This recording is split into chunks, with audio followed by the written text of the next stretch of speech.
O snahách vytvoriť konkurenčné prostredie najsilnejšiemu médiu aj na Slovensku sa pohovorilo a popísalo už dosť. Dnes sa novinárom oficiálne predstavila Danubius Cable TV, rodinná stanica vysielajúca prostredníctvom káblových televízií a satelitného príjmu. A aké sú očakávania? Nech sa to vyrovná tým zahraničným televíznym staniciam. Mala by byť nezávislá, nie jednofarebná. Zo všetkého trochu, aby si každý prišiel na svoje. Danubius Cable TV? A to je čo? Maskot DCTV symbolizuje podtitul stanice Rodinná.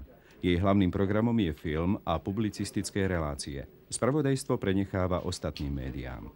V najbližšom čase chce nadviazať spoluprácu so stanicou Nova. Práve na nej včera premiér Vladimír Mečiar na margo súkromného vysielania uviedol, že o licenciách sa rokuje.